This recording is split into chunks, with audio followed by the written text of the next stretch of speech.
보셨나요? 그리고 사람 고쳐 쓰는 것 아니라는 말도요. 저는 남편과 헤어졌다가 기적적으로 다시 재회하게 되었습니다. 남들처럼 이별을 했다가 다시 만난 것도 아니고 이혼을 했다가 재혼을 한 것도 아닙니다. 남편이 죽었다가 다시 살아나서 재회를 하게 된 이야기예요. 죽었다가 다시 살아나는 게 가능하냐고요? 이게 무슨 이야기인지 지금부터 여러분들에게 들려드릴게요. 제가 태어난 곳은 일산의 한 동네였어요. 지금이야 일산이라고 하면 인구 100만의 대도시지만 제가 태어났을 때만 해도 일산은 정말 깡시골 마을이었답니다. 중심가라고 해보았자 작은 가게 몇 개가 옹기종기 모여있는 수준이었고 길 가다 보면 만나는 사람이 다 동네 이웃이었어요. 저희 어머니는 일산의 중심가에 초등학교 앞에서 떡볶이 장사를 하시던 분이었어요. 그때그때 아이들에게 필요한 준비물도 팔기도 하시면서 같은 동네에서 나고 자란 남편을 만나 정말 평범하게 소시민으로 사시던 분이셨죠. 엄마가 하는 분식집을 가면 만날 수 있는 사람이 또 있었습니다. 그건 바로 외삼촌이었어요. 외삼촌은 엄마와 2살 차이가 났는데 그 당시에 저희 엄마의 구박에도 결혼도 안 하고 연애도 안 하고 집에서 기타나 치면서 노래를 부르다가 구박이 좀 심해지면 엄마 문방구에 들려 일을 도와주던 배짱이 같은 사람이었죠. 삼촌은 제가 태어나기 전부터 저희 집에서 머물며 함께 지냈어요. 콧물 흘리면서 친구들과 밭에 가서 메뚜기 잡고 논에 가서 거물이 잡고 운동장에서 개미 잡으며 뛰어다니던 어린 시절이었기에 기억나는 것이 많지는 않지만 정말 선명하게 기억이 나는 게 있다면 삼촌이 제게 한없이 잘해주었다는 기억입니다. 그 당시 저는 외삼촌이 한 집에서 사는 게 너무 좋을 뿐이었어요. 제가 철이 아주 좀 들고 생각이란 게 생겼을 때쯤 어머니가 그러시더라고요. 제가 어렸을 때는 거의 외삼촌 등을 놀이터 삼아 놀았다고요. 그만큼 외삼촌한테 항시 앵겨서 놀았었나 봐요. 삼촌이 저한테 화는커녕 귀찮은 티 한 번 안 내고 잘해주기도 했고요. 그런 외삼촌이 제가 초등학교 5학년 때 저희 집을 떠났습니다. 그때는 외삼촌이 떠난다는 말에 엄청 서운해서 매일 울고불고 절대 안 된다고 나랑 결혼하자고까지 했었었죠. 지금 생각하면 자다가도 이불을 걷어차면서 벌떡 일어날 만한 부끄러운 과거네요. 삼촌 입장에서는 다 큰 성인이 자기 누나 집에 계속 얹혀 사는 게 불편했을 거예요. 그렇게 삼촌은 서울로 떠나버렸습니다. 지금이야 지하철이고 버스고 잘 되어 있어서 일산에서 서울 나가는 길이 어려운 게 없었지만 그때는 서울로 삼촌이 떠난다는 게 꼭 무슨 해외로 나간다는 말처럼 들렸습니다. 저는 서울은 가본 적도 없었던 때였던지라 그게 더 심했죠. 어려서 더 그랬을 수도 있고요. 아무튼 서울로 간 삼촌은 제가 고1이 되었을 때 성공한 사업가가 되어 다시 나타났어요. 번쩍번쩍한 세단을 타고 나타난 삼촌이 그렇게 멋져 보일 수가 없었습니다. 삼촌의 성공에 저희 부모님도 진심으로 기뻐하셨어요. 삼촌은 저희 아버지를 보자마자 흙바닥에 털썩 주저앉아 큰절을 하더라고요. 매형은 자신에게 아버지 같은 분이라고 절을 하는데 그땐 왜 그런지 잘 몰랐어요. 정확히 1년 뒤 그 이유를 알았죠. 그것도 저희 아버지 장례식장에서요. 아버지는 삼촌을 만나고 6개월 뒤에 암 판정을 받으셨어요. 삼촌은 좋다는 약이며 용한 의사며 전국을 찾아 돌아다녔지만 아버지는 삼촌이 구해온 약 한 번 제대로 못 드시고 반년 만에 돌아가셨죠. 장례식장에서 삼촌은 정말 세상이 무너진 것처럼 울더라고요. 물론 저희 모녀도 그랬지만요. 나중에 알고 보니 삼촌이 서울로 떠나던 날 저희 아버지가 삼촌에게 평생 모은 적금을 깨서 쥐어주었대요. 물론 엄마랑 상의한 것이었지만 어디 처남에게 전 재산을 쥐어주는 게 쉽겠습니까? 그 돈으로 서울에서 자리를 잡고 더 늦기 전에 장가도 가라고 한 것 같아요.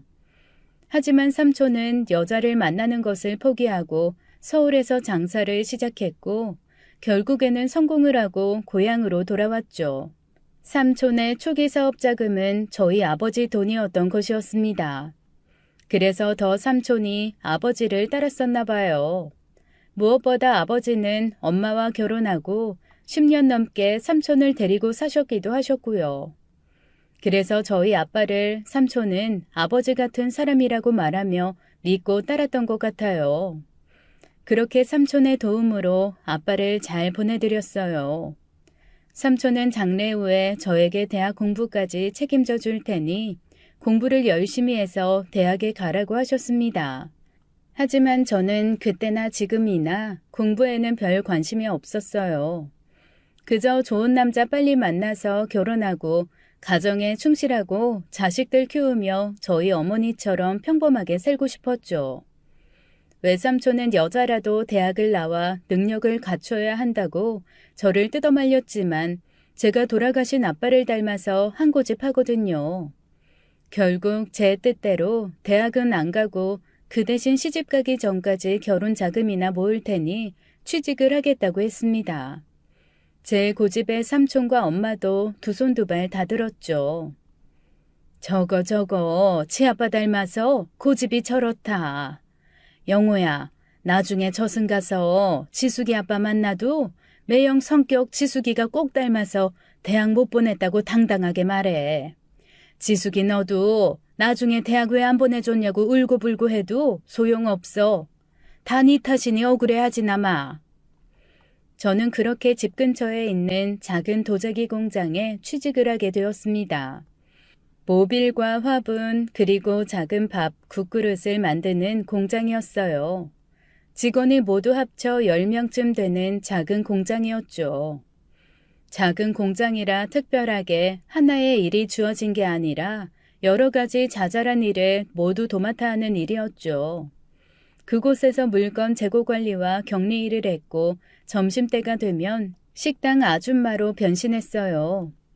그리고 저는 그곳에서 제 속을 썩이다 못해 한 줌의 재로 만들어준 남편을 만나게 되었습니다. 지금 생각해보면 그곳에서 남편을 만나게 될 운명이었다면 저는 외삼촌에게 매달려서 차라리 대학을 보내달라고 했을 것 같아요. 그 정도로 제 마음을 바짝바짝 타들어가게 만들었었거든요. 남편은 그곳에서 말단 직원으로 일을 하고 있었어요. 오래 일한 직원들 이야기를 들어보면 근속연수가 무려 10년이 넘었다고 하는데 아무런 직급이 없었죠. 그래서 처음에는 이 남자 뭔가 문제가 있나 생각을 했어요. 아무리 작은 공장이라고 해도 10년 넘게 근속한 직원이 평사원인 게 좀 이해가 안 갔는데 나중에 그 이유를 알았죠. 남편은 최종 학력이 국졸이었습니다. 초등학교만 간신히 졸업한 거였어요. 일찍이 아버지를 보내드린 남편은 14살에 이 공장을 찾아와서는 일을 하게 해달라고 했다고 합니다. 친척도 없이 늙은 홀어머니를 모시고 살았기에 남자인 자신이 가장이라는 생각에 어려서부터 일찍 철이 들었었나 봐요. 남편을 만났을 때 제 나이가 20살이었는데 그 당시 남편은 25살로 저보다 5살이 많았어요. 그리고 그 당시 저희 엄마가 40이었는데 반해 남편의 어머니는 무려 60을 앞두고 있는 나이셨죠. 지금이야 60이라고 해도 다들 50대처럼 보일 정도로 건강하고 젊게들 사시잖아요. 그런데 그때는 아니었습니다. 제가 결혼을 승낙받기 위해 어머님을 배웠을 때는 주름도 쭈글쭈글 많고 허리도 구부정한 지금으로 따지면 한 80대쯤 되어 보이는 노인이셨어요. 그렇게 나이 차이가 많이 나고 건강도 안 좋은 홀어머니를 모시기 위해 남편은 학업을 포기하고 공장에 들어온 거죠. 공장 사장님은 그런 남편을 받아주는 대신 계속 남편을 평직원으로 부려먹은 것이었고요. 가방끈이 짧고 당장 돈이 급했던 남편은 그 조건으로 지금까지 일을 하고 있었던 것이었습니다. 제가 볼 때 남편은 참 답답한 사람이었어요. 그래서 그랬는지 모르겠지만 남편이 참 불쌍하더라고요. 그런데 여러분 그거 아세요? 여자가 남자한테 모성애를 느끼는 순간이 정말 무서운 거래요. 첫눈에 반한다는 것보다 무서운 게 저 남자가 안쓰럽다는 생각이 들며 모성애를 느끼는 순간이라고 누군가 그러더군요. 그 말이 정말 맞았는지 제가 딱 그랬습니다. 첫눈에 남편이 안타깝더라고요. 키도 다른 남자들에 비해 작았고 삐쩍 마르고 검은 게 너무 안쓰러웠거든요. 그래서 그날 이후 공장에서 점심때쯤이나 저녁밥을 먹일 때 남들보다 더 밥이랑 반찬을 후하게 줬어요. 아이 복날이라 기대를 했는디 왜 내 삼계탕에는 닭다리가 하나인겨. 회사에 돈이 얼마나 많다고 한 마리씩 줘요. 반개탕이에요. 그러니까 다리가 하나죠. 그냥 드셔요. 그럼 저짝 상훈이 놈 삼계탕은 왜 다리가 4개인겨? 아이 저놈 닭은 다리가 8개인겨. 반계탕이라면서. 솥에서 푸다 보니 잘못 들어갔나 보죠. 대신 박씨 아저씨는 닭모가지 넉넉하게 넣어드렸잖아요. 아이야 우리 미쓰기만한테 고마워서 눈물이 나네. 아이 누군 모가지국이고 누군 닭다리탕이요.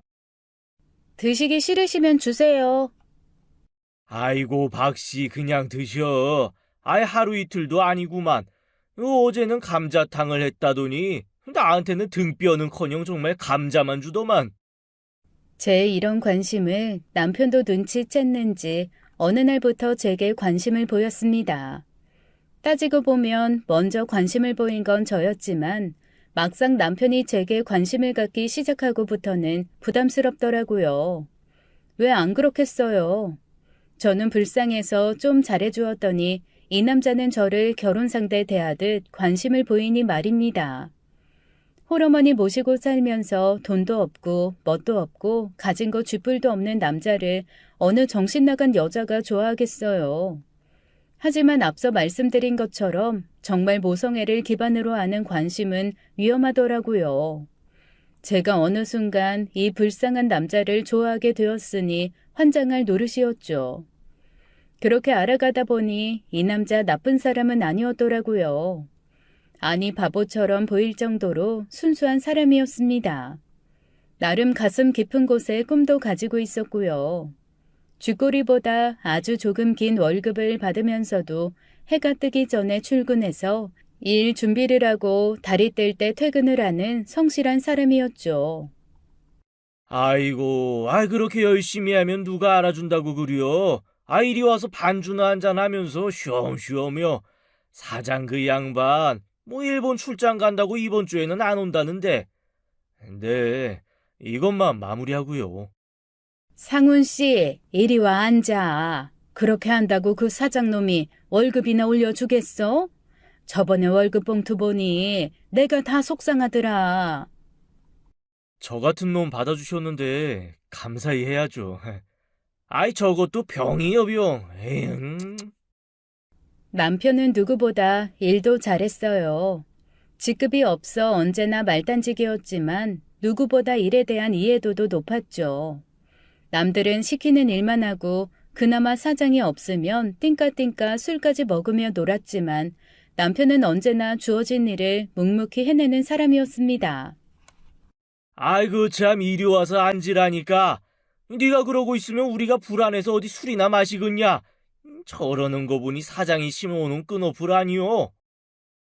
에이 설마요. 월급 얼마나 받는지 뻔히 아는데. 하여간 재수없는 놈이야. 난 저놈만 보면 술맛이 떨어져. 아이고 술맛 떨어지게 왜 이려. 그냥 상대를 말어. 그러다 보니 결국 공장 내에서 왕따도 당했어요. 제가 잘 나서는 성격은 아니었지만 두고만 볼 수는 없더라고요. 보자 하니 너무들 하시네요. 저번에 박씨 아저씨가 밤샘으로 가마 지켜야 할 때 아저씨 집에 일 있다고 못한다고 할 때 땜빵해준 사람이 누구예요? 상훈 씨죠? 그날 아저씨 집에 일 있다면서 읍내 정마담한테 간 거 공장 사람들 다 아는데 너무 말씀 심하게 하시는 거 아니에요? 언 놈이 그랴? 아이 내가 정마담 만났다고 누가 그려? 그리고 김씨 아저씨, 저번에 술 마시고 일하다가 촛불 구운 것들 옮기다가 술 취해서 다 엎어서 죄다 깨먹은 적 있죠? 그거 누가 밤새 어가며 수습해줬어요? 상훈 씨죠? 사람들이 은혜를 알아야지. 이야, 우리 상훈이는 좋겠네. 지 편 들어주는 아가씨도 있고 말이야.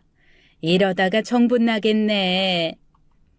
참 할 말들이 없는 사람이었어요. 남편은 저런 무시를 당하면서도 주어진 일을 묵묵하게 하는 사람이었습니다. 그런 모습이 적어도 제게는 호감으로 다가오더라고요. 도자기는 유약과 가마의 온도가 중요해요. 초벌을 하고 유약을 발라 본벌을 하면 예쁜 빛깔의 도자기가 나오는데 장인들은 유약의 조합과 비법을 아무에게도 말해주지 않는다고 합니다. 특히 일본 도자기 장인들은 그 비법을 제자들에게만 전수해주기도 했죠. 그만큼 중요하기도 했고요. 남편은 깨어진 초벌 도자기 조각에 자기가 연구 개발한 유약을 발라 예쁜 빛깔의 도자기를 만들어내며 나름 자기만의 도자기를 연구해 나가기도 했어요. 당시 저희 동네에서 전문적인 서적을 취급하는 서점이 없었습니다. 그래서 멀리 서울의 교보문고까지 가야 그나마 전문 서적을 구할 수 있었죠. 남편은 월급을 아끼고 아껴 서울의 큰 서점까지 가서 일본 도자기 서적을 사서 연구하기도 했죠. 그리고 남몰래 연구 노트까지 만들어 기록으로 남기기도 했습니다. 나중에 결혼하고 나서 그 노트를 보니 10권이 넘더라고요. 대단한 사람이었죠. 하지만 그뿐이었어요. 찢어지게 가난하고 홀어머니를 모시고 사는 남자에겐 자기의 꿈을 펼칠 여유 따위는 사치였으니까요. 그런 남편의 모습이 저는 더 안타까웠습니다. 저는 어느덧 저도 모르게 이 남자를 좋아하게 되었더라고요. 그리고 그런 제 마음을 알았을 때 우린 연인이 되었어요. 남들처럼 근사한 데이트를 할 수 있는 것은 아니었어요. 하지만 밤새 가마에 도자기를 굽는 철야를 남편이 혼자서 할 때면 전 늘 그 옆을 지켜주었고 남편은 그런 저를 위해서 공장 쉼터에 있는 자신의 다 낡아빠진 통기타를 들고 와 기타를 치며 노래를 불러주곤 했습니다. 지금 생각해보면 제게도 참 설레이고 따뜻했던 그 시절이 있었네요. 그렇게 저희는 미래를 약속했고 결혼을 했습니다. 이 남자와 함께라면 정말 행복한 일들만 가득할 줄 알았죠. 하지만 인생이라는 게 어디 그렇게 동화 속 이야기처럼 그렇게 그들은 행복하게 살았답니다라고 끝나진 않잖아요. 결혼을 하자 바로 현실이라는 큰 벽이 제 앞에 나타났습니다. 그건 바로 시어머니였어요. 처음 시어머니의 인상은 인자함 그 자체였어요. 제가 인사를 드리러 갔을 때도 따뜻하게 반겨주셨고 여자는 찬바닥에 앉으면 안 된다며 아랫목에 저를 앉게 해주시며 하나하나 배려를 해주셨죠.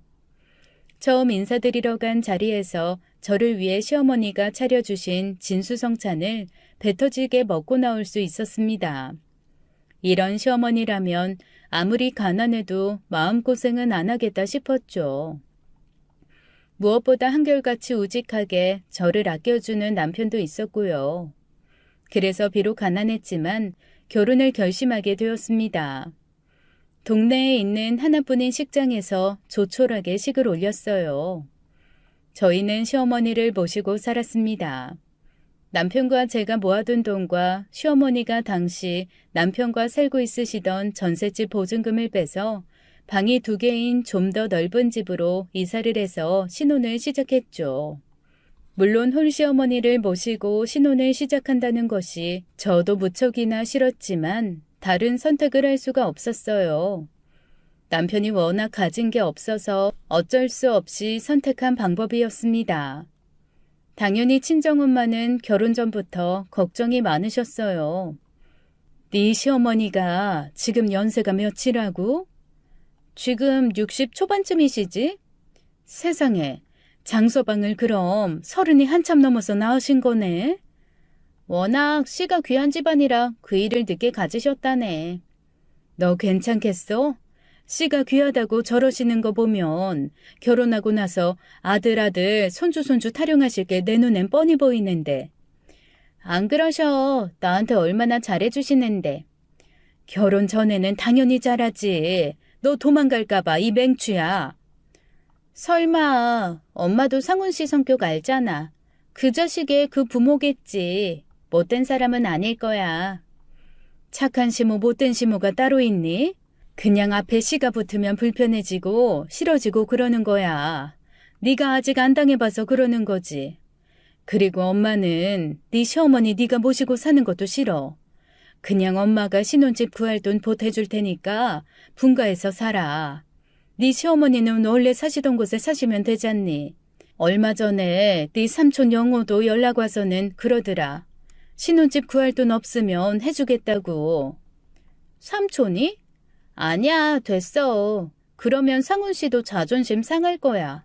그냥 지금은 이렇게 시작하고 나중에 정말 힘들어지면 그때 부탁할게. 저는 친정엄마에게 걱정하지 말라고 말하고 정말 잘 살겠다고 했습니다. 결혼 후에도 저와 남편은 함께 원래 다니던 도자기 공장을 다녔어요. 제가 할 수 있는 한도에서는 최선을 다했습니다. 출근 전 시어머니 식사도 챙겨드렸고 퇴근 후에도 집 청소며 밀린 빨래도 했죠. 남편은 회사에서 야근이 많아 쉽게 저를 도와주지 못했어요. 그래도 가끔 일찍 퇴근하는 날에는 집안일을 자기가 다 해주곤 했습니다. 앞서 말씀드린 것처럼 저는 아이 낳고 가정주부로 평범하게 사는 게 꿈이었어요. 그래서 친정엄마가 그래왔던 것처럼 저도 최선을 다했습니다. 하지만 시어머니는 결혼하고 한 달 뒤부터 변하기 시작하셨어요. 남편이 저를 도와 집안일을 하는 것도 싫어하셨습니다. 저거 지 남편 힘들게 일하고 왔는데 또 지가 할 일 부려먹는 거 봐라. 못 배워도 어쩜 저리 못 배웠을 거. 이래서 집안 보고 결혼을 시켰어야 하는 건데. 어머니, 이도 일하고 왔어요. 같이 사는 집안일 하는데 네 일 내 일이 어딨어요. 같이 하는 거죠. 그리고 학력은 제가 훨씬 짧은데. 넌 벌써부터 네 마누라 편드는 거냐? 늙으면 내가 빨리 죽어야지. 이 꼴을 보면서 내가 산다. 살아서 무얼해.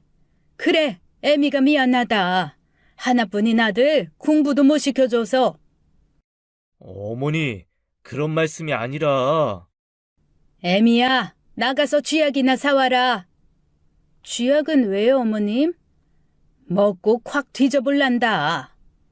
그뿐만이 아니었어요. 집안 자체가 씨가 귀하고 특히 아들이 귀한 집안이라는 말을 결혼 전부터 알고 있었습니다. 그런데 알고 보니 남편은 무려 4대 독자 외아들이었어요. 그래서 손자 욕심이 정말 너무 강하셨어요.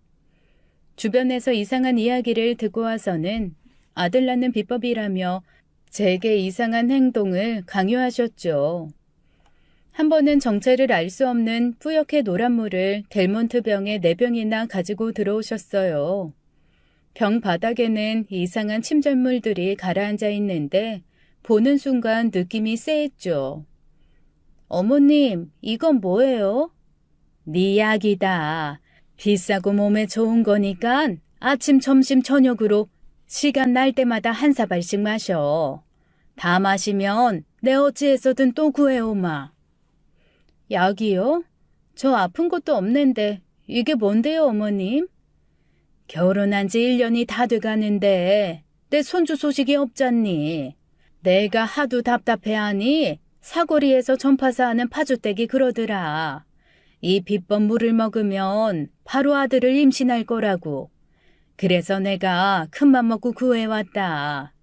때마침 내 친구 충숙이 며느리가 이번에 아들을 낳았다고 하길래. 네? 어머님 친구분 며느리가 아들 낳은 거랑 이 물이 무슨 상관? 저는 그 말을 하며 어머님이 가져오신 병을 열어보았고 경악을 할 수밖에 없었습니다. 병을 열자 퍼져나가는 역한 냄새에 말을 잇지 못하고 달려나가 구토를 할 수밖에 없었어요. 병을 열자마자 진한 암모니아 냄새가 진동을 했거든요. 순간 참을 수 없는 구토감이 밀려와 저는 속안의 모든 걸 개워낼 수밖에 없었어요. 소란스러운 제 행동에 남편도 작은 방에 있다가 달려나왔죠. 당신 괜찮아? 무슨 일이야? 여보, 저거. 호들갑은? 난 아무렇지도 않구만. 넌 왜 그리 유난을 떠니? 어머니, 그 병에 든 게 뭐예요? 여기까지 냄새나요. 이거 아들 낳은 여자가 소변 본 물이다. 거기에 내가 용하다는 점집까지 찾아가 아들 낳는 부적 받아와서 태운 잿가루 섞은 물이야. 이게 얼마나 귀한 건 줄 아니? 다 니들 위한 거니 참고 식전에 한 컵씩 먹어라. 어머니! 하라면 해. 새아기 넣어서 이거 받아 먹어. 어서. 세상에 하다하다 정말 어질어질 하더라고요. 할 수만 있다면 시어머니 한 모금 드시면 저도 먹는 거 생각해 볼게요 라고 말하고 싶었어요. 하지만 시어머니는 저를 볼 때마다 그 더러운 물을 가져오셔서 마시라고 강요하셨죠. 나중에는 보리차 물만 봐도 집 밖으로 달려나가 구토하곤 했습니다. 그래서 나이 먹은 지금은 제가 보리차를 안 마셔요. 그런데 알고 보니 그 물이 역해서 구토감이 밀려온 것도 있었지만 제가 임신을 해서 입덧을 하는 것이었어요. 밥을 먹을 때도 제가 시도 때도 없이 우걱거리니 시어머니가 바로 눈치를 채셨죠. 아이가 생겼다는 말에 기쁘기도 했지만 가장 먼저 제 머릿속에 든 생각은 다행이다. 저 썩은 오줌 안 먹어도 되는구나. 당장 가져다 버려야지. 였습니다. 꼴도 보기 싫은 그 오줌물이 든 델몬트 병을 발로 차서 가지고 나가 집 앞 텃밭에 뿌려버렸어요. 그만큼 시어머니는 아들을 낳으라고 저를 괴롭히셨죠. 하지만 이제 임신도 했으니 이제 좀 편안한 시집살이를 하려나 생각했지만 그건 오산이었습니다. 임신 후에도 계속 일을 다닐 수밖에 없었던 저는 결혼 1년 만에 어렵게 가진 아이를 조기 유산해버리고 말았어요. 제가 유산을 하니 시어머니의 막말이 다시 시작되었습니다. 힘들게 가진 귀한 씨가 밭이 안 좋아 지키지 못했다는 것이었죠. 그럴 때마다 작은 방으로 남편을 조용히 불러 등짝을 마구 깨물었어요. 남편은 그렇게 해서라도 기분이 풀리면 더 때려도 된다고 했죠. 그나마 남편이 제 편을 들어주니 버틸 수 있었던 것 같아요. 아마 남편마저 자기 엄마 편을 들며 제게 등을 보였다면 저는 그 집에서 도망을 나왔을 것 같습니다. 결국 정신적으로나 육체적으로 너무 지쳐버린 저는 일하던 공장에서 그만 쓰러져 버리고 말았습니다.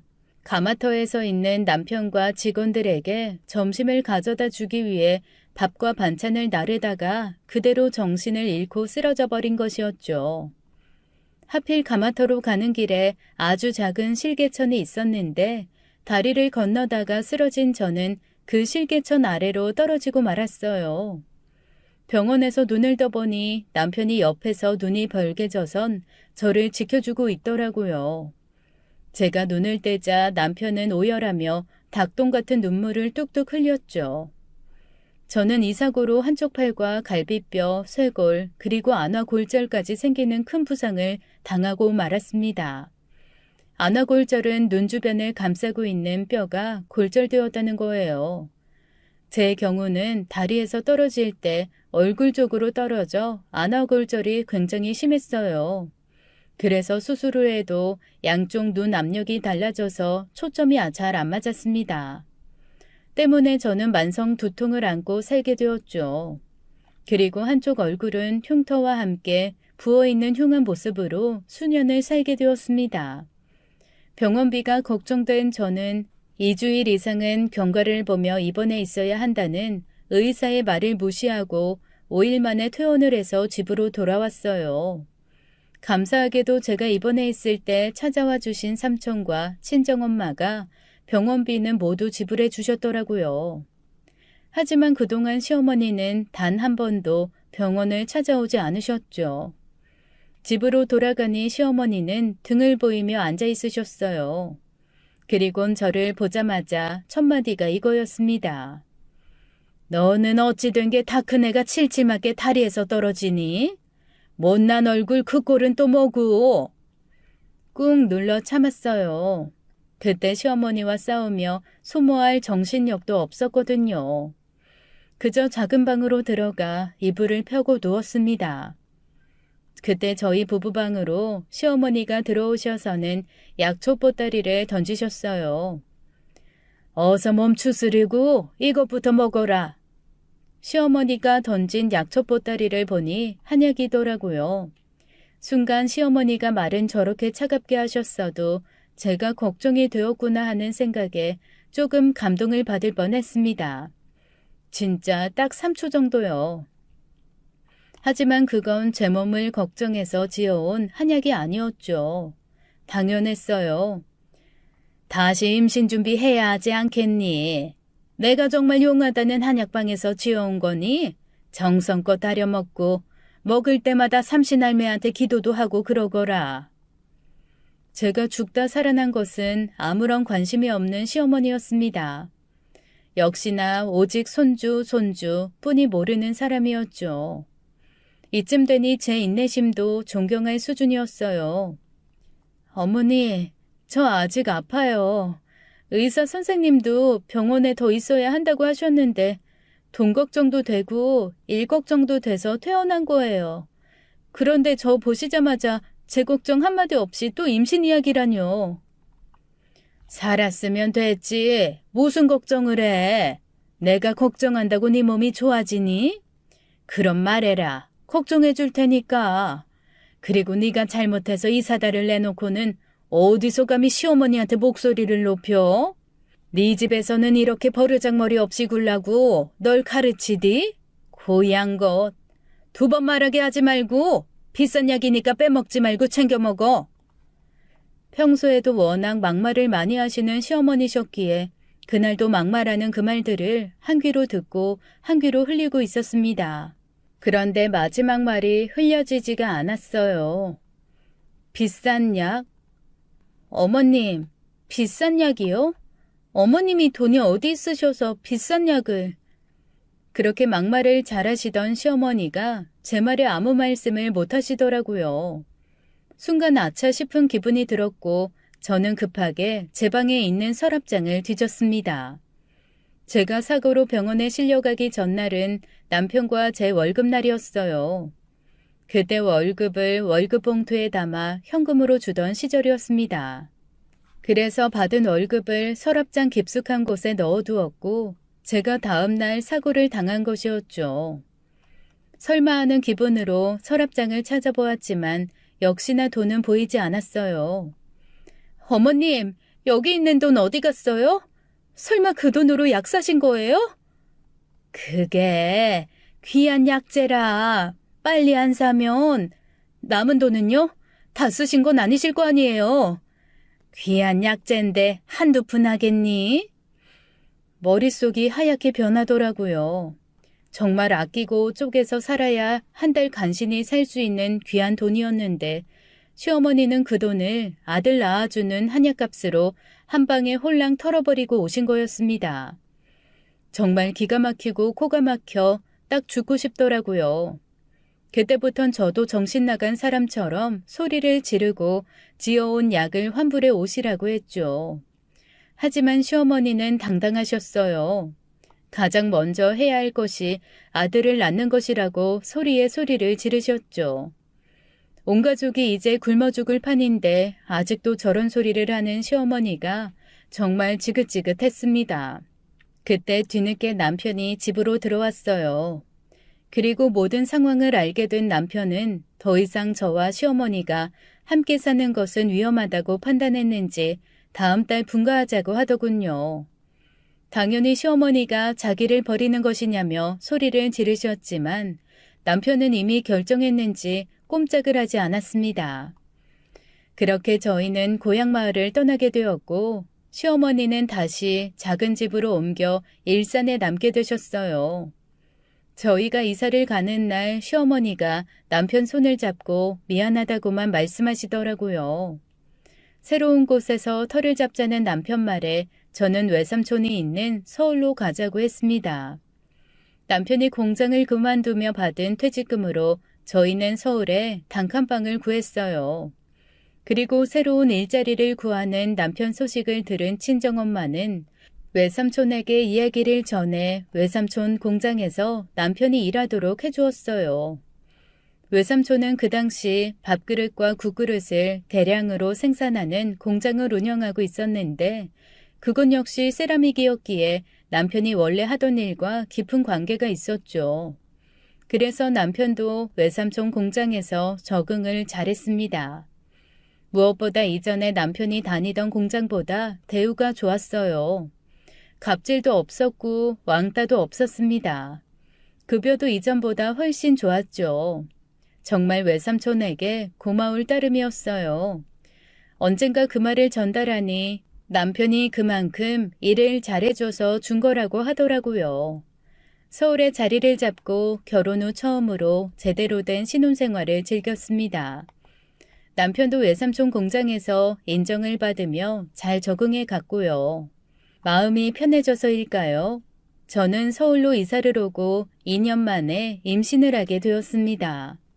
저희 부부도 간절하게 기다렸던 임신이었던 만큼 너무 기뻤어요. 하지만 그 행복은 2년이 넘지 못했습니다. 10달 품은 제 아이를 그만 사산하고 말았어요. 너무나 큰 충격이었습니다. 아이를 임신하고 지금까지의 행복한 기억이 모두 부정되며 저희 부부는 큰 슬픔에 헤어나올 수가 없었어요. 언제나 과묵한 남편도 충격이 큰 것 같았어요.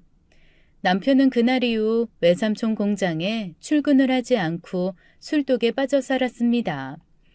늘 성실한 모습만 보여주었던 남편이었습니다. 저런 모습은 처음이었죠. 하지만 저도 남편만큼이나 힘든 상황이었기에 어떠한 위로의 말도 해주지 못했어요. 저희 부부 상황을 아는 친정엄마가 저를 위로했고 외삼촌이 남편을 따로 불러 타일러도 보고 위로도 해주고 했습니다. 하지만 그럴 때마다 남편은 잠깐 정신을 차리는 듯 하더니 다시 밤이 되면 술을 찾았고 한두 병씩 마시던 소주는 어느덧 서너 병씩 마시는 수준이 되었어요. 그리고는 출근을 한다고 나가는 남편은 무단 결근을 하고 술집에서 발견되고 했습니다. 그러다가 결국 사달이 일어나고 말았죠. 혼자서 포장마차에서 술을 마시던 남편은 동네 건달들과 시비가 붙었나 봐요. 취해서 자기 몸도 가누지 못하던 남편은 그 건달들에게 두들겨 맞고 병원에 실려가게 되었습니다. 병원에서 연락을 받은 저는 삼촌과 급히 달려갔어요. 남편은 그야말로 만신창이었죠. 병원에 한 달은 입원해야만 했습니다. 결국 저라도 정신을 차릴 수밖에 없었어요. 당장 병원비와 생활비를 벌어야 했으니까요. 친정엄마와 삼촌이 도움을 준다고 했지만 받을 수 없었습니다. 고향 마을에서 살 때부터 서울에 정착할 때까지 도움만 받고 살았는데 언제까지 힘들다고 도움을 요청할 수는 없었으니까요. 그래서 남편이 입원해 있는 동안 저는 식당 일을 하며 가게를 꾸려갔습니다. 하지만 남편은 한 달 뒤에 퇴원을 하고도 정신 차리는 모습을 보이지 않았어요. 삼촌에게 사표를 내더니 본격적으로 술을 마시고 떠돌아 다니더라고요. 한번 집을 나가면 며칠씩 집에 들어오지 않았습니다. 그러다가 경찰에 연락을 받고 지구대를 가보면 노숙자 몰골의 남편이 술에 취해 술주정을 하고 있었죠. 남편은 완전히 길을 잃고 밑바닥을 보여주고 있었습니다. 그런 남편의 모습에 저도 실망하게 되었고 신뢰를 잃어갔죠. 대체 언제까지 이런 실망스러운 모습만 보일 거야? 당신만 힘든 거 아니야. 나도 힘들어. 하지만 이겨내야지. 극복해야지. 이대로 다 포기할 거야? 나도 그러고 싶어. 그런데 술에 취해 있지 않으면 내 마음이 미쳐버릴 것 같은데 어떡해. 나도 이런 내가 싫은데 극복이 안 되는 걸 어쩌냐. 그래도 이겨내고 살아야지. 당신 이런 사람 아니었잖아. 제발 우리 다시 일어서자. 어? 내가 이렇게 부탁할게. 그냥 이대로 술 마시다가 영원히 잠들어 버리고 싶어. 지겨워 이런 인생. 끝나고 싶다. 순간 저도 모르게 남편에게 손이 올라갔어요. 짝소리와 함께 제 손이 남편의 뺨을 때렸죠. 죽고 싶으면 나 안 보이는 곳에 가서 죽어. 저도 마음에도 없는 말을 뱉어내고 말았습니다. 남편의 마음에 상처가 될 것을 알았지만 저도 그때는 이미 상처를 많이 받아 저 말을 내뱉고야 말았죠. 그렇게 남편은 집을 나갔고 저는 혼자 남은 집안에서 엉엉 울고 말았습니다. 남편이 집을 나가고 2주가 되었을 때 저는 식당 일을 끝내고 집으로 돌아오는 중이었어요. 그때까지도 여전히 집을 나간 남편이 죽도록 밉다가도 설마 어디서 정말 죽은 것은 아닐까 걱정이 되다가도 하루에도 수천 번 마음이 오락가락하며 제 마음은 지옥 그 자체였죠. 그래서 그랬나 봐요. 평소 횡단보도 신호를 꼭 지키는 저인데 그날은 아무 생각 없이 멍하게 차도를 건넜습니다. 그리고 기억이 없어요. 눈을 떠보니 병원이었고 친정엄마와 삼촌이 저를 걱정스럽게 지켜보고 있었습니다. 이거사, 이제 정신이 들어? 니들 대체 어쩌려고 그래? 아니 어쩌려고 차도에 뛰어들어? 너 미쳤니? 미쳤어? 누나 그만해요. 아이 차도에 뛰어들긴 누가 뛰어들어. 우리 지숙이가 그럴 사람이야? 절대 아니지. 엄마? 삼촌? 어떻게 된 일이야? 그제야 알았죠. 제가 정신을 놓고 무단횡단을 하다가 차에 치였다는 것을요. 제가 일부러 차도에 뛰어든 것이 아니라는 것을 알게 된 친정엄마는 그제야 안심하는 눈치였어요. 엄마는 병원에서 계속 저를 지키겠다고 했지만 애써 엄마를 돌려보냈습니다. 이 기회에 혼자서 좀 쉬면서 생각 좀 정리하고 싶다고 했죠. 누나 뼈만 부러지고 아이 장기랑 머리에는 이상 없다잖아요. 설마 아니 병원에서 이상한 생각을 할 리도 없고. 걱정하지 말고 일단 집에 가서 쉬고 다시 오자고요. 결국 절대 안 된다던 엄마를 외삼촌이 달래서 집으로 보냈어요. 남편은 그때까지 나타나지 않았습니다. 하긴 집을 나갔으니 제가 이렇게 사고로 병원에 있다는 것을 모를 것이라 생각했어요. 병원에 있는 동안 생각하고 밥 먹고 잠들고 이런 일상이 계속되었습니다. 마음도 조금씩 편안해지더라고요. 그렇게 어느 날도 병원 침대에서 잠들어 있는데 어디선가 흐느끼는 소리가 들리는 겁니다. 눈을 떠보니 남편이 제 침대 옆에 앉아 눈물을 흘리고 있었어요. 여보, 당신 여길 어떻게 알고 온 거야? 이런 일이 벌써 두 번째네. 미안해. 나 때문에 이렇게 돼서. 교통사고인데 이게 왜 당신 때문이야? 아니, 나 때문이야. 나보다 당신이 더 힘들었을 텐데 내가 나 힘든 것만 생각하고 당신 한번 위로해주지도 못했네. 정말 미안해. 나도 미안해. 생각해보니 나도 당신을 위로해준 적이 한 번도 없었네. 미안해. 그 말에 남편은 제 손을 잡고 침대에 얼굴을 파묻고 꺼이꺼이 눈물을 흘리더군요. 저는 그런 남편의 머리를 쓰다듬어 주었어요. 괜찮아. 이제 괜찮아. 다 잊고 우리 다시 시작하자. 남편은 그날 이후 다시 집으로 돌아왔습니다. 술도 끊었고 외삼촌에게 찾아가 무릎 꿇고 사죄를 했죠. 공은 공이고 사는 사라며 외삼촌은 남편을 다시 받아주지 않겠다고 했습니다. 하지만 남편은 그날 이후 매일 공장에 출근해서 공장 청소며 잡일을 했고 외삼촌에게 사죄를 했어요. 남편이 정말로 정신 차렸다는 것을 확인한 외삼촌은 남편을 다시 받아주셨죠.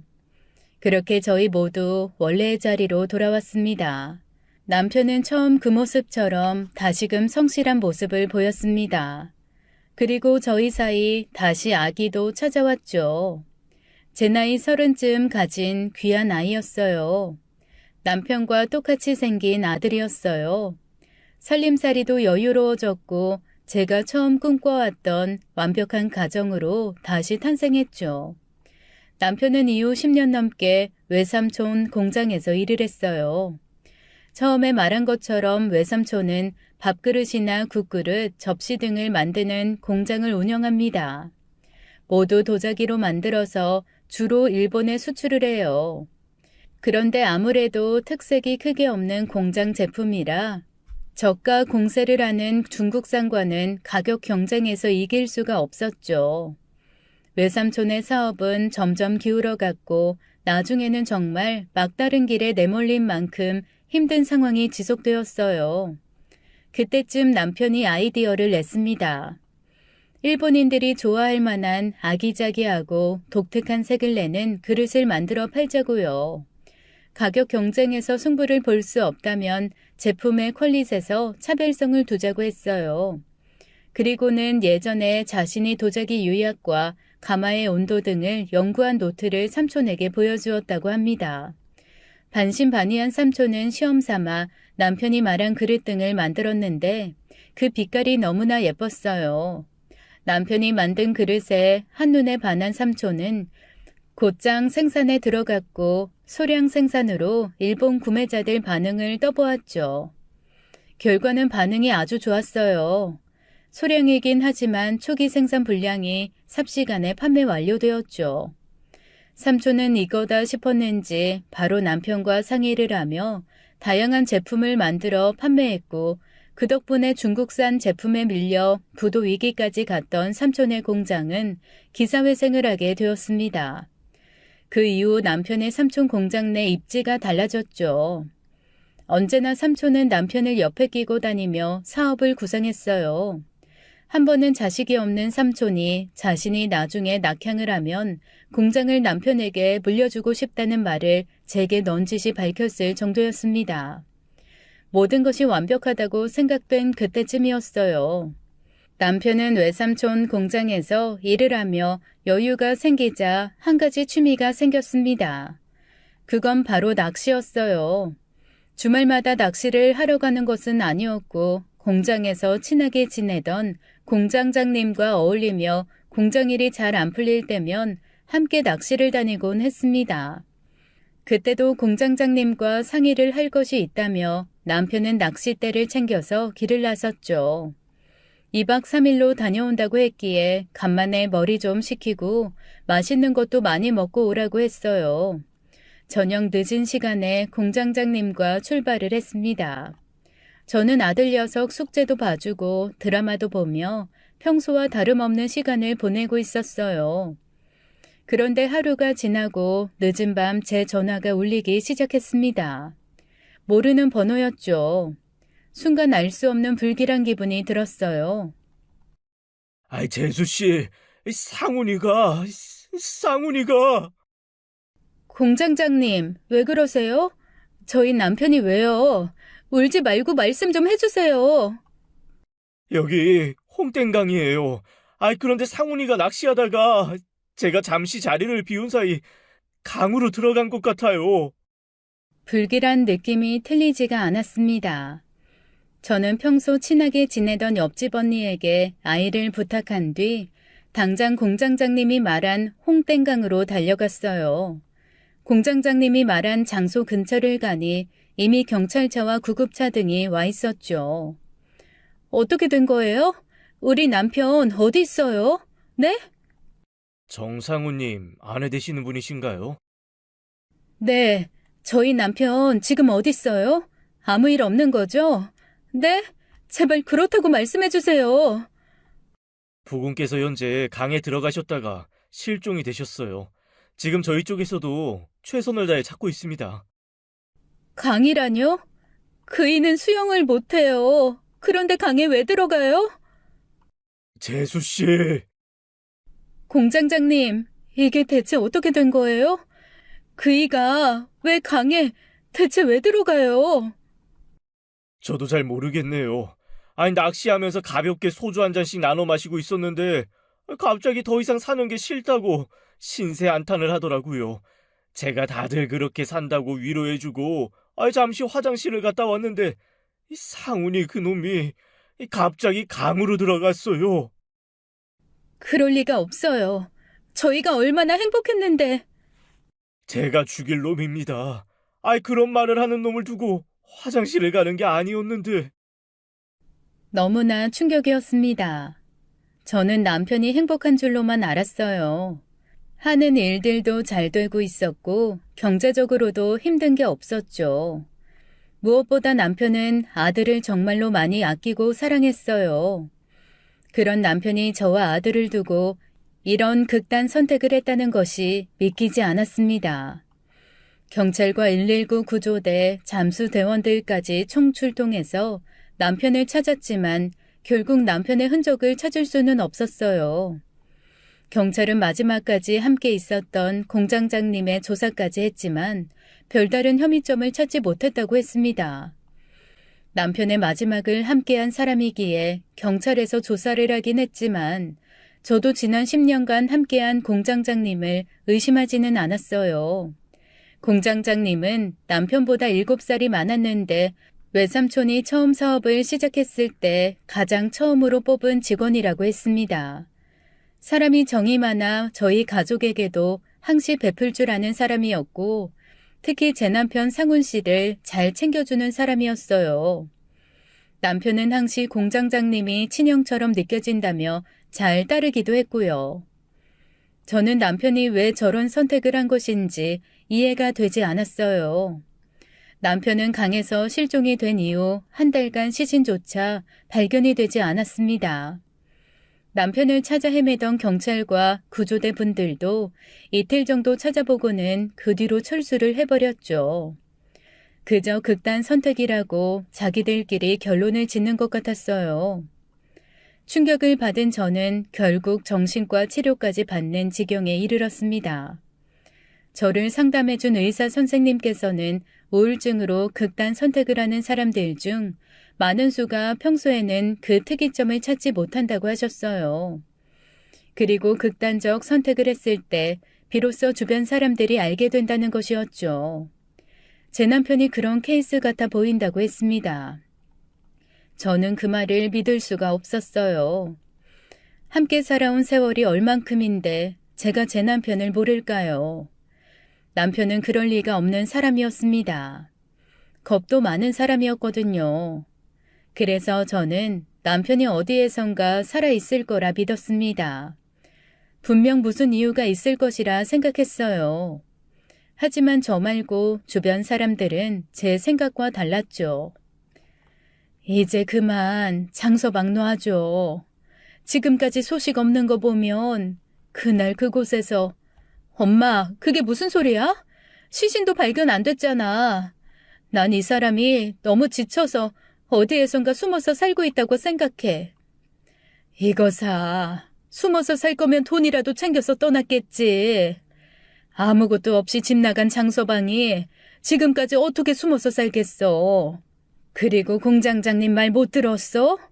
강으로 걸어 들어갔다고 하잖아. 수영도 못하고 겁도 많은 사람이 얼마나 삶에 미련이 없었으면 그런 선택을 했겠니. 이제 그만 현실을 인정해야 죽은 장서방도 편하게 눈을 감지. 친정엄마의 말이 맞을지도 몰랐습니다. 저는 아직 초등학생뿐이 안 된 제 아들을 품에 안고 소리 죽여 오열할 수밖에 없었어요. 남편을 처음 만나던 날 내게 기타를 쳐주던 젊었을 때 모습이 주마등처럼 스쳐 지나갔습니다. 머리로는 이해가 갔지만 마음은 달랐어요. 아니야, 이럴 리가 없어. 분명 남편은 살아있어.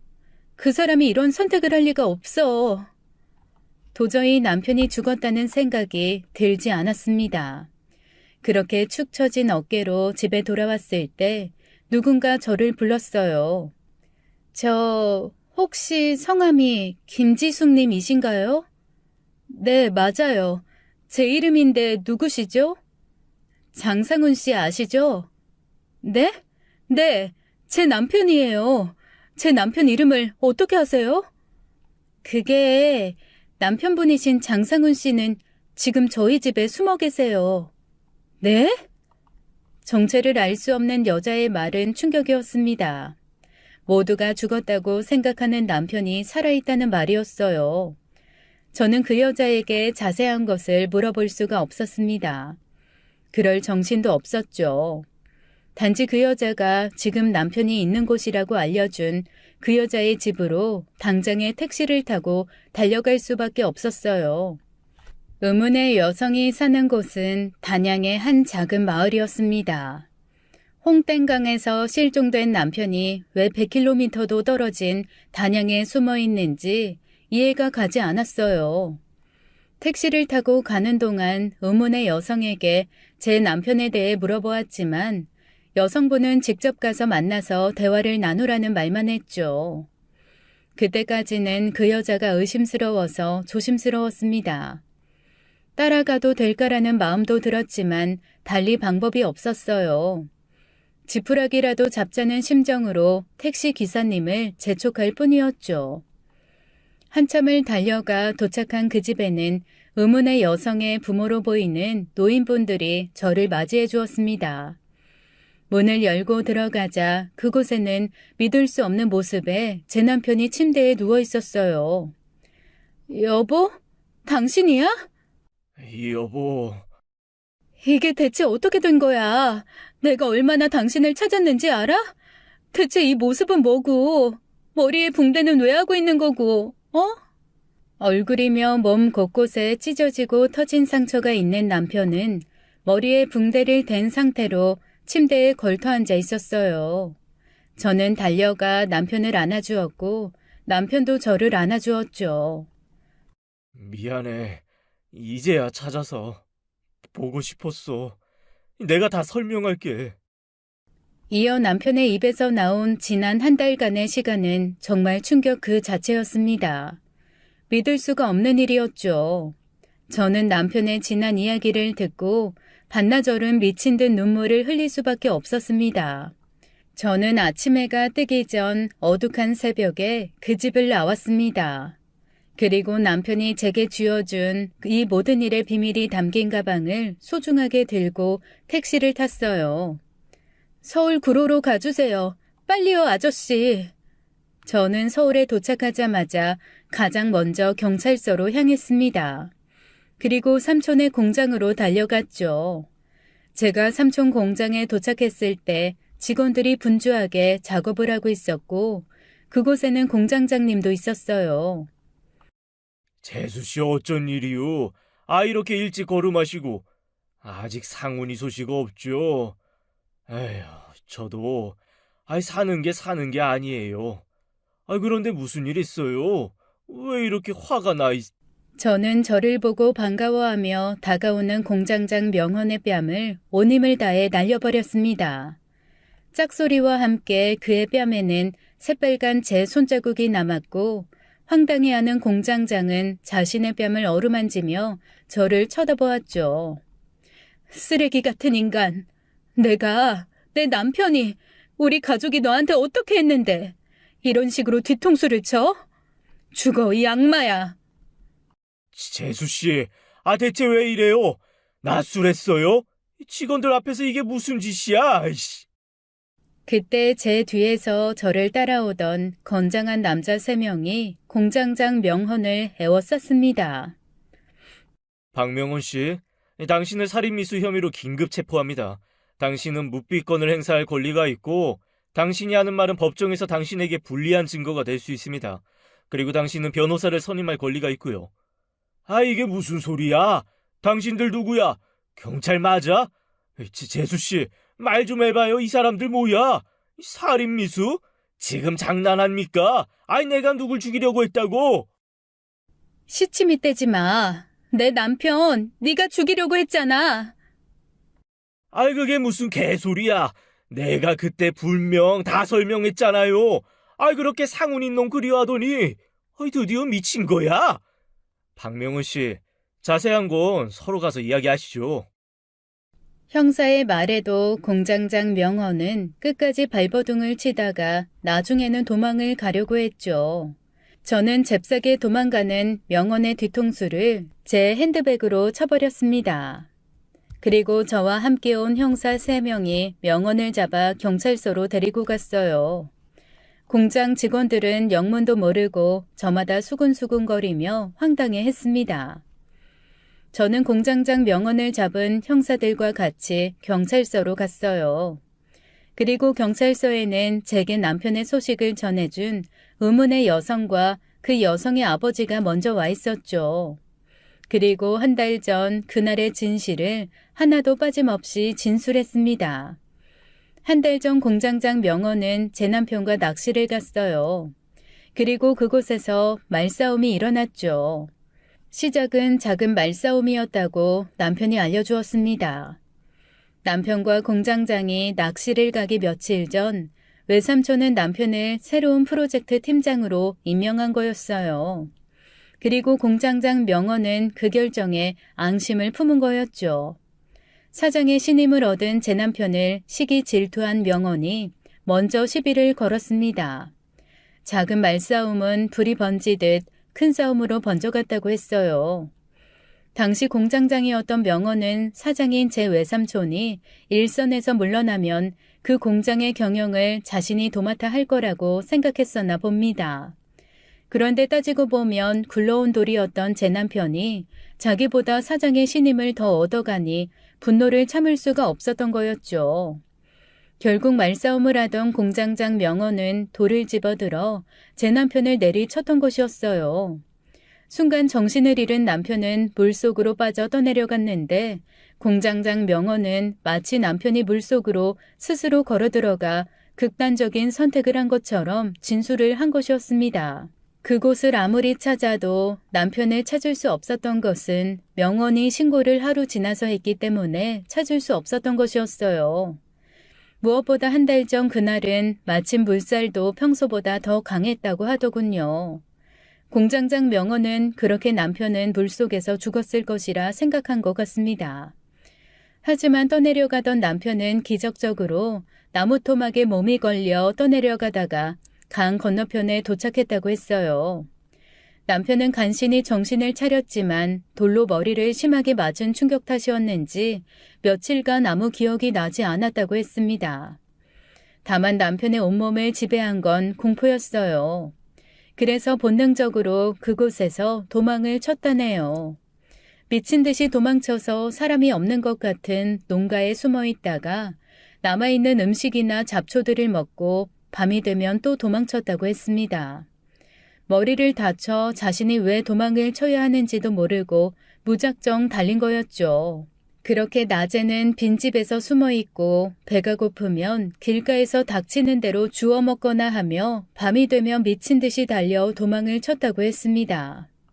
결국 남편은 허기에 지쳐 사람이 없어 보이는 시골집에 들어가서는 음식을 허겁지겁 훔쳐 먹었고 자기도 모르게 잠이 들었다고 했어요.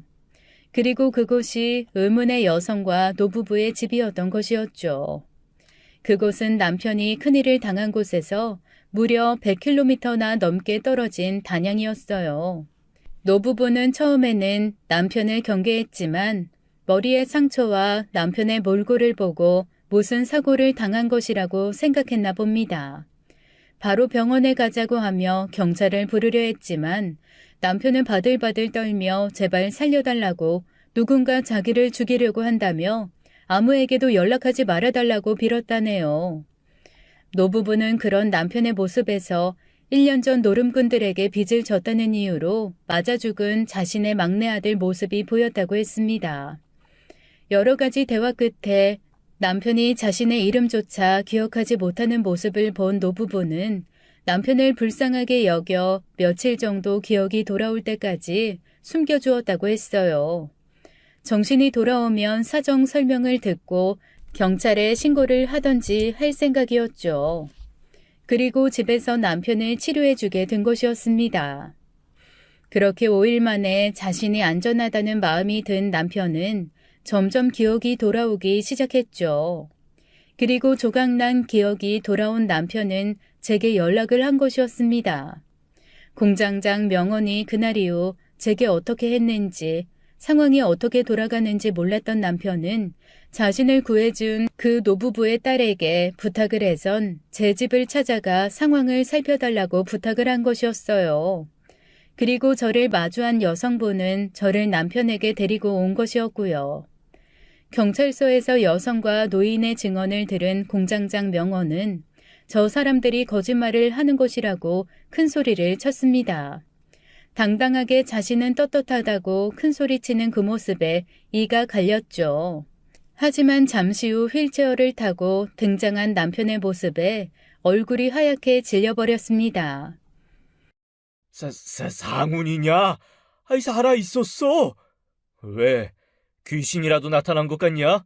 내 머리를 돌로 내리쳐서 물에다가 밀어 넣었을 때는 내가 죽을 줄 알았지. 누구 좋으라고 그렇게 쉽게 죽어줘? 그게 무슨 말이야? 아유, 오해야. 그날 네가 걱정돼서 수영도 못하는 내가 널 찾는다고 그 깊은 강물까지 들어갔다가 아이, 나도 죽을 뻔했다고. 내가 뭐 때문에 친동생처럼 생각한 너를 죽이겠냐? 아이, 혹시 머리 다쳐서 기억이 잘못된 거 아니야? 이유, 공장 때문이겠지. 내가 죽어야 니놈이 그 공장을 꿀꺽할 테니. 남편의 말은 충격적이었어요.